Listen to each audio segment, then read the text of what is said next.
My wife has been disappearing once a month for 22 years, and I just discovered who she's been secretly visiting. I feel like my entire marriage has been built on a lie, and the worst part is, I don't know if I'm allowed to be angry about it. I'm a 52-year-old man, and I've been married to my wife, Linda, for 24 years. We met at a mutual friend's birthday party when we were both in our late 20s, and I knew from the moment I saw her that she was the one.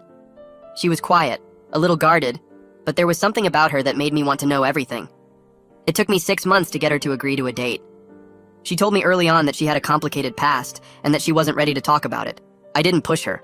I figured when she was ready, she would tell me. She never did. Our marriage has been good. We raised 2 sons together, built a home, created a life. Linda has always been a devoted mother and wife. She never gave me any reason to doubt her loyalty. But there was always this one thing that I could never fully understand. Once a month, Linda would leave for the day.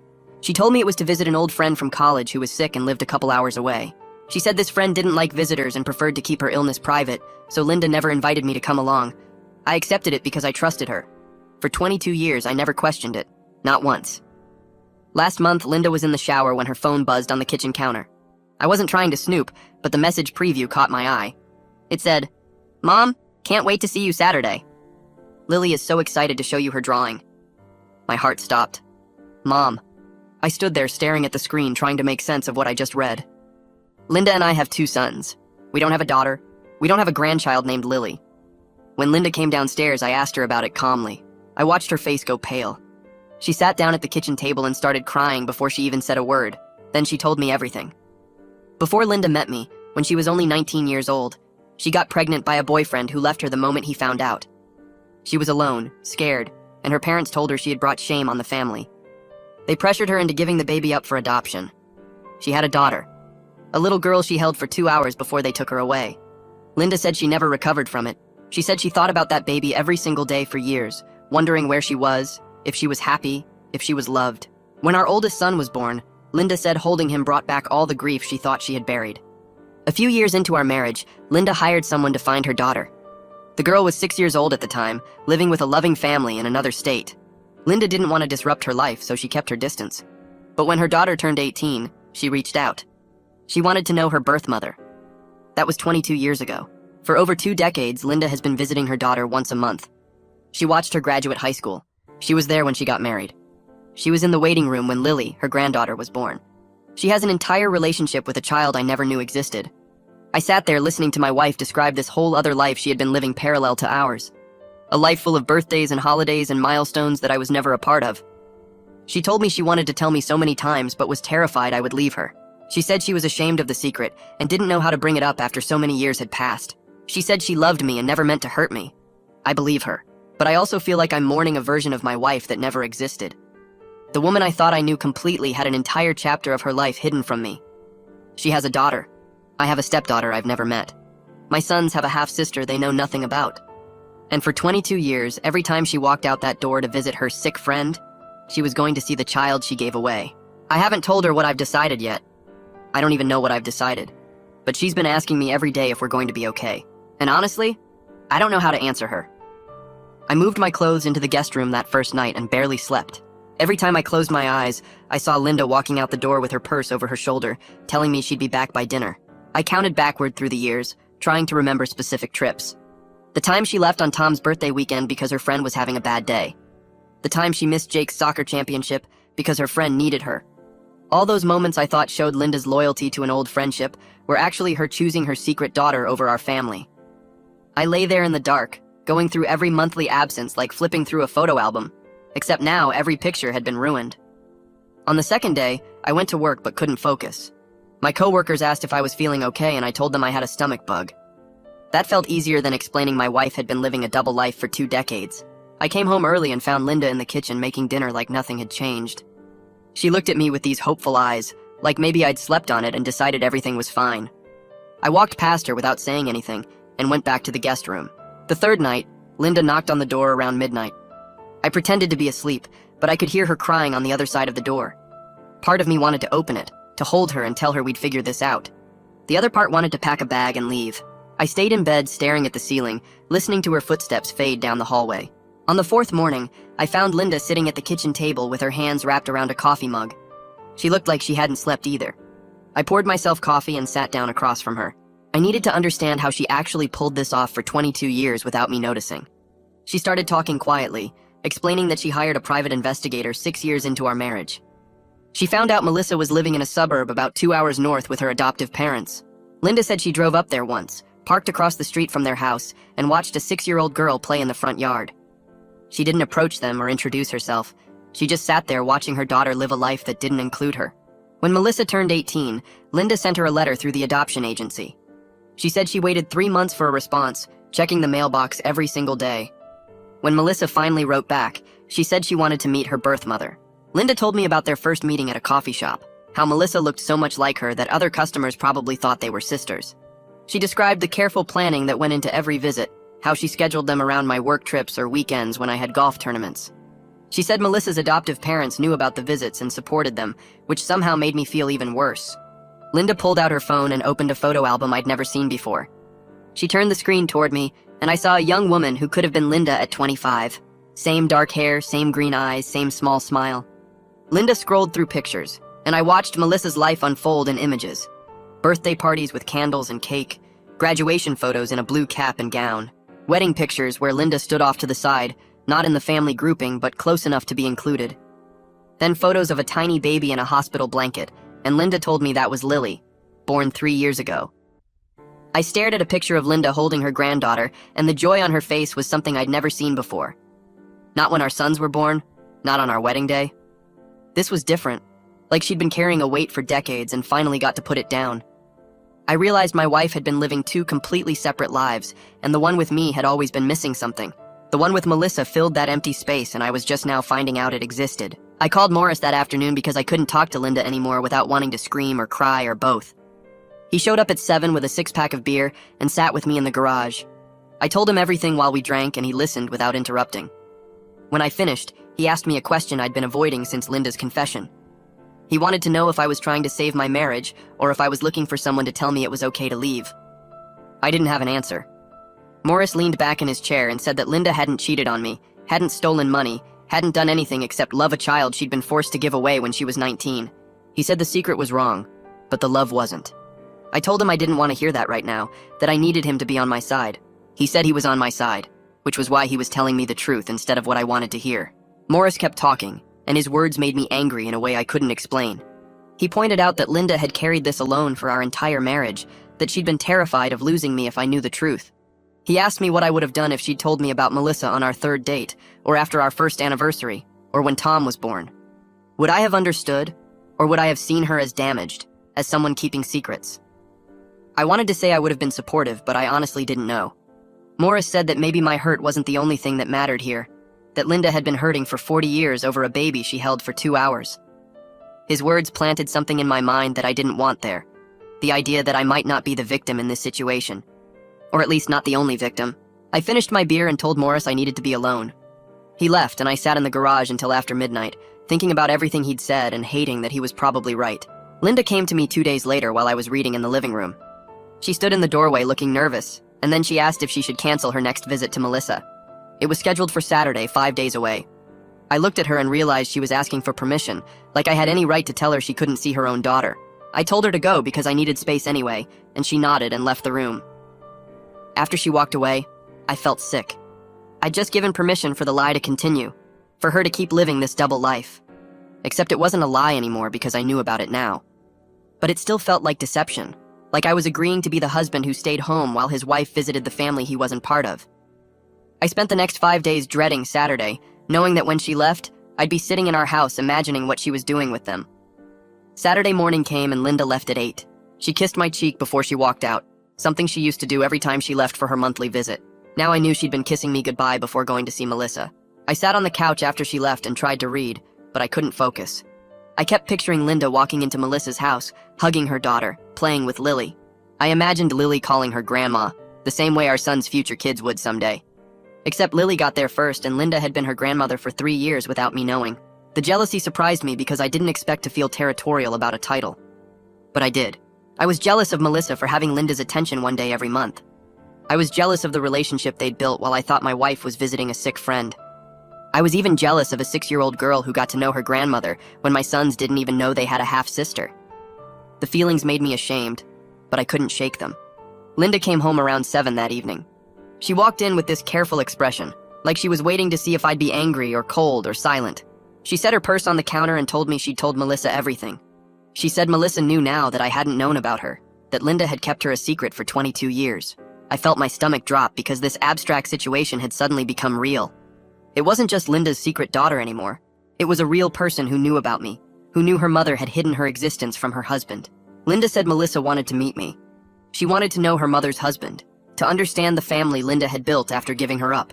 The request made everything worse because now I had to decide if I was ready to meet this woman, to look at her face and see my wife's features on someone I'd never known existed.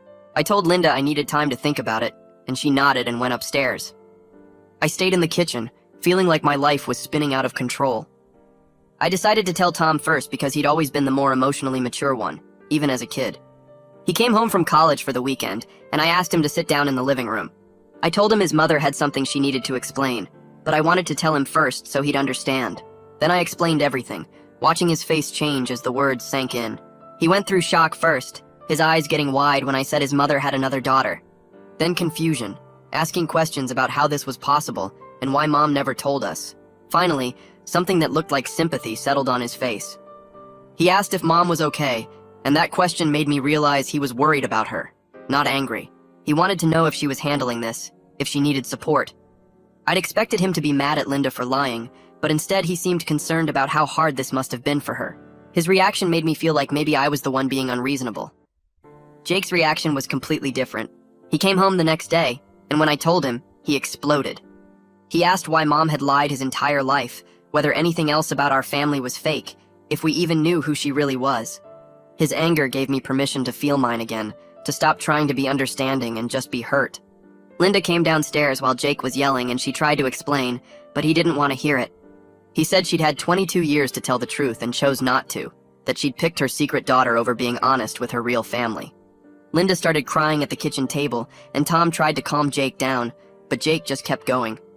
He said he didn't know if he could trust her anymore, if anything she'd ever told him was real. Then he left, slamming the door behind him.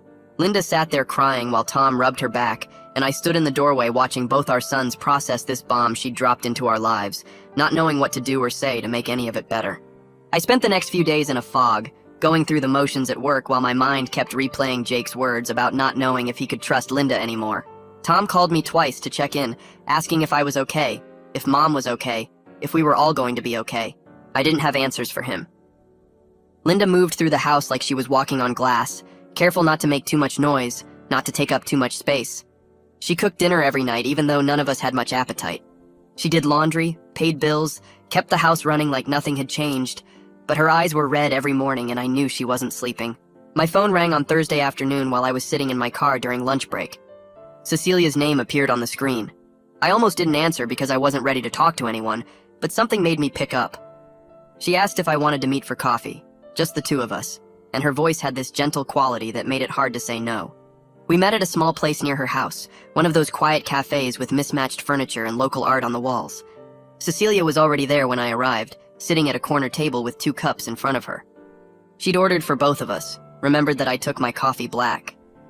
We sat in silence for a moment before she started talking about her sister, a woman named Ruth who'd given up a baby when she was 16. Cecilia described how Ruth had spent decades carrying that loss, how it shaped every relationship she had afterward, how she'd wake up on her daughter's birthday every year and spend the entire day unable to function. She told me about the shame Ruth felt, the way their parents had treated her like she'd committed some unforgivable sin, how Ruth had been sent away to have the baby in secret so the neighbors wouldn't find out. Cecilia said that kind of loss doesn't just heal because time passes, that it becomes part of who you are, woven into every decision you make. She wasn't trying to excuse what Linda had done, she said, but she wanted me to understand what my wife had been living with all these years. The conversation lasted almost 2 hours, and by the end of it I felt something shift inside me. Not forgiveness exactly, but maybe the beginning of understanding. That night I couldn't sleep, so I went downstairs and opened my laptop. I started searching for information about adoption, birth mothers, the experiences of women who'd given up children. I found forums where women shared their stories, articles about the long-term effects of relinquishing a child, research about the grief that never really ends. The stories were full of women who thought about their children every single day, who wondered if they'd made the right choice, who carried guilt and shame for decades. Some had been able to reconnect with their children later, and they described those relationships as both healing and complicated. full of joy mixed with sorrow for all the years they'd lost. I read about women who'd kept their adoptions secret from their families, from their husbands, because they were afraid of being judged or rejected. I read about the pressure these women had faced from parents, from society, from everyone around them telling them they had no choice. One woman wrote about holding her baby for a few hours before the adoptive parents arrived, how she'd memorized every detail of that infant's face because she thought she'd never see her again. The post could have been written by Linda. I sat there in the dark living room, the laptop screen casting blue light across my face, and I started to see my wife differently. Not as someone who'd lied to me, but as someone who'd survived something I couldn't fully understand. I thought about 19-year-old Linda, alone and scared, being told by her own parents that she'd brought shame on the family. I thought about her giving birth and holding that baby, knowing she had to let go. I thought about the years she'd spent wondering if her daughter was okay, if she was loved, if she was happy. The next morning, Linda and I had our first real conversation since everything had exploded. We sat at the kitchen table with coffee, neither of us was drinking, and I asked her to tell me about it, all of it, from the beginning. She took a shaky breath and started talking about being 19 and finding out she was pregnant. Her boyfriend had left the moment she told him, just disappeared without even saying goodbye. Her parents had been furious, told her she'd ruined her life and embarrassed the family. They'd sent her to live with an aunt in another state for the last few months of the pregnancy so nobody in their town would know. Linda described the labor, how scared she'd been, how alone she'd felt even with nurses around her. Then they'd brought her the baby, a little girl with dark hair and tiny fingers that wrapped around Linda's thumb. She'd held her daughter for 2 hours while the adoptive parents waited in another room. Linda said she'd memorized everything about that baby's face, the shape of her nose, the way her mouth moved, the small birthmark on her left shoulder. She'd counted her fingers and toes, kissed her forehead, whispered that she loved her and that she was sorry. Then the social worker had come to take the baby away, and Linda had to hand her over, had to watch them carry her daughter out of the room. She said she'd screamed after they left, cried so hard she couldn't breathe and the nurses had to sedate her. Her parents had picked her up the next day and driven her home like nothing had happened. Nobody ever talked about it again. Linda wiped tears from her face and told me that for years afterward, she'd think about that baby every single day. She'd see little girls in the grocery store and wonder if one of them was her daughter. She'd calculate how old her daughter would be, imagine what she might look like, what kind of person she might become. Linda explained that when Melissa reached out at 18, it had been both the best and worst moment of her life. She'd been thrilled to hear from her daughter, to know that Melissa wanted to meet her, but she'd also been terrified about telling me. We already had Tom and Jake by then, we had our life together, and Linda was afraid I'd see her as damaged or dishonest if I knew about her past. She said she'd planned to tell me so many times, had rehearsed the conversation in her head, but she could never find the right moment. How do you bring up something like that over dinner? How do you casually mention that you have another child when your husband thinks he knows everything about you?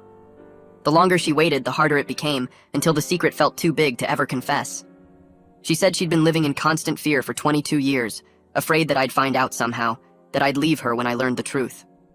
Every time she came home from visiting Melissa, she'd worry that this would be the day I'd figure it out. Linda looked at me across the table and said she understood if I couldn't forgive her, if this was too much, if I needed to leave.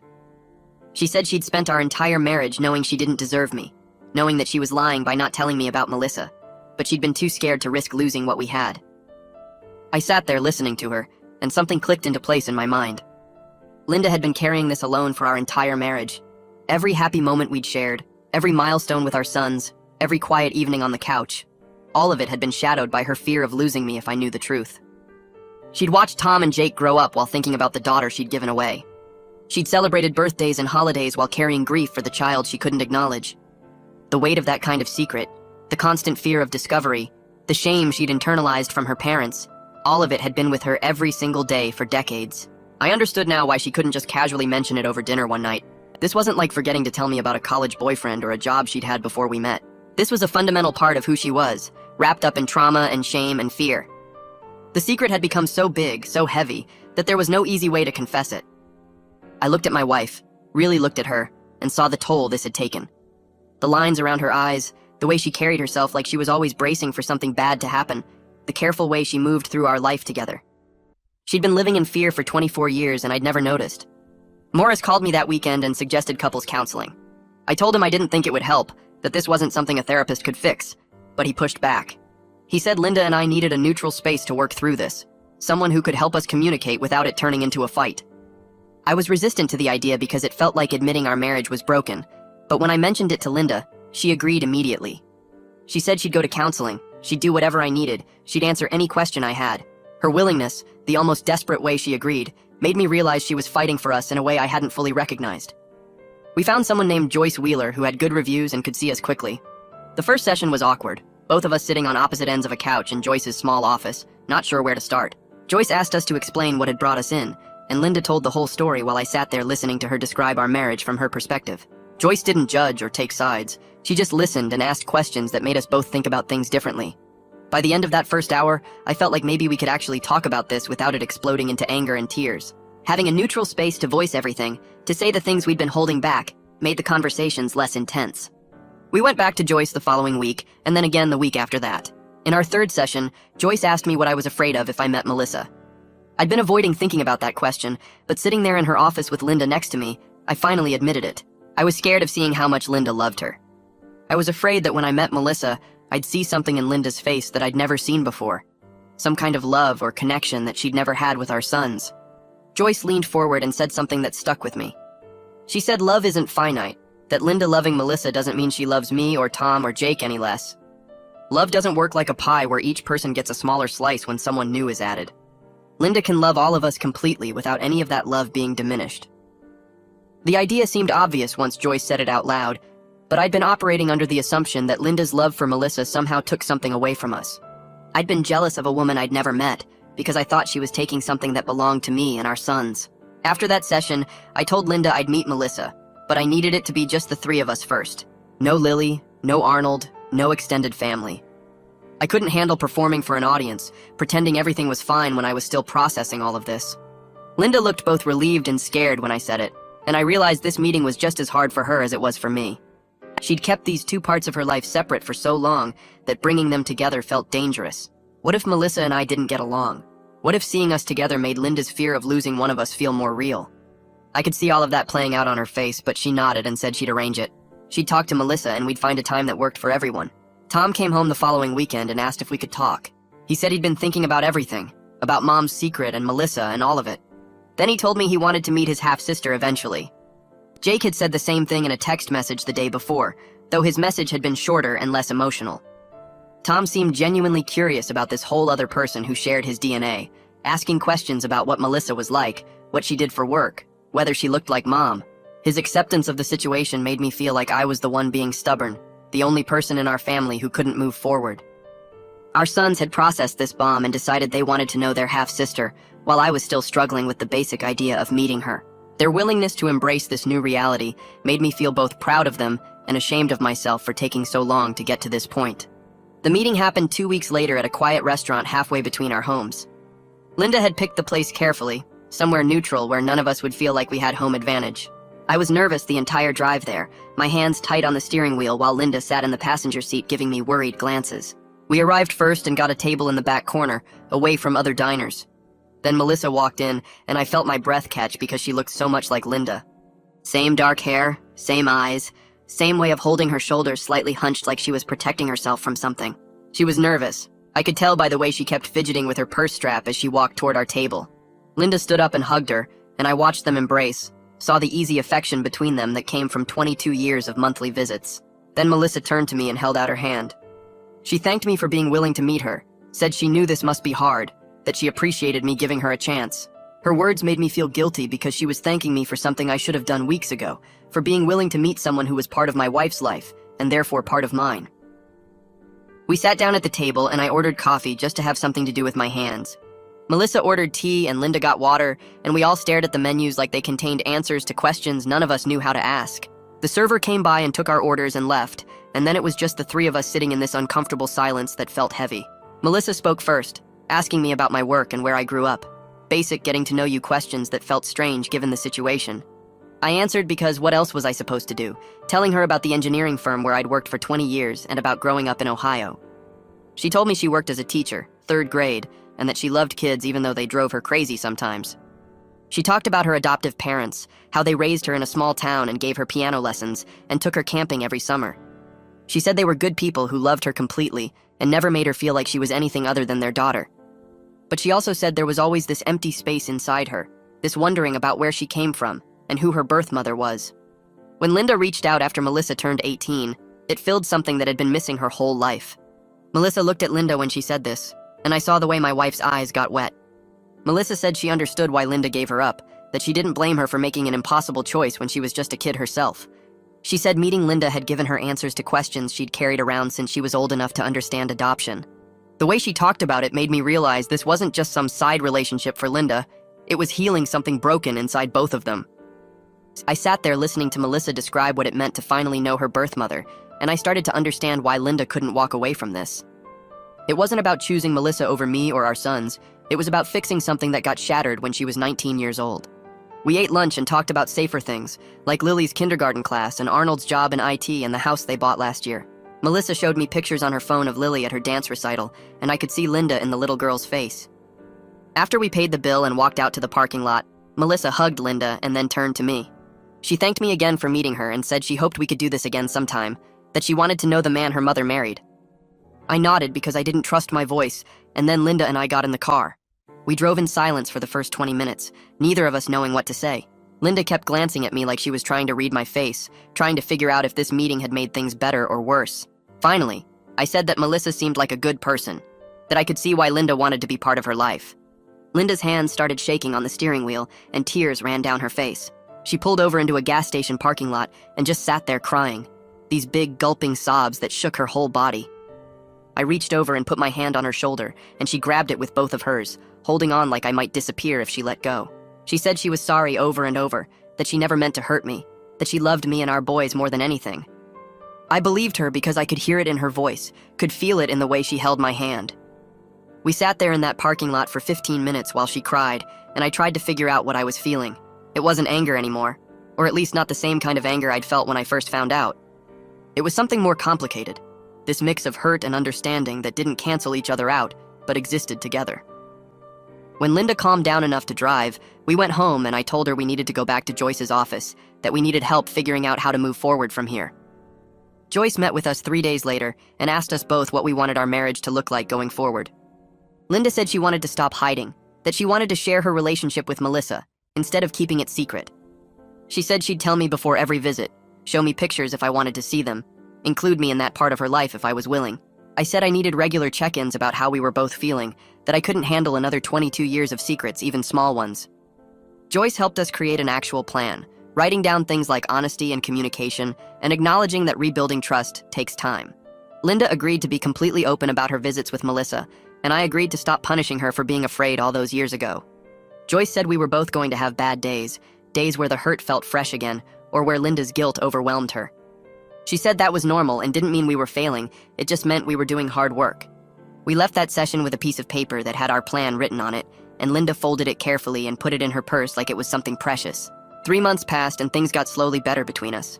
Linda started telling me about her visits with Melissa, showing me pictures of Lily and talking about what they did together. It still hurt sometimes, but less than before, and I found myself actually curious about this daughter my wife had been visiting for 2 decades. Tom and Jake both met Melissa separately, and they came home talking about their half-sister like she'd always been part of our family. Jake said she was cool, and that Lily was cute, and Tom spent an hour telling me about their conversation about teaching and education. Watching my sons accept Melissa so easily made me feel like I needed to do better, like I was the only one still holding on to hurt that everyone else had moved past. Linda suggested we host a family dinner with everyone, all of us together in one place for the first time. The idea scared me, but I said yes because I knew we couldn't move forward if I kept everyone in separate boxes. We set the date for a Saturday in October, and Linda spent the whole week before cooking and cleaning and being nervous. Tom and Jake showed up first, then Melissa arrived with Arnold and Lily. The little girl hid behind her mother's legs at first, shy around all these new people. We sat down at the dining room table and it was awkward, everyone trying too hard to make conversation and be normal. But then Lily started talking about her stuffed animals, and Jake made her laugh and things got easier. I watched Linda with her granddaughter, saw the way her whole face lit up when Lily climbed into her lap. That joy was real and pure, and I realized I wanted Linda to have it. I wanted her to be happy even when that happiness were included parts of her life that didn't include me. Arnold turned out to be a decent guy who clearly loved his wife and daughter, and Melissa fit into our family better than I expected. We weren't fixed and probably wouldn't be for a long time, but we were all sitting at the same table trying. That felt like enough for now.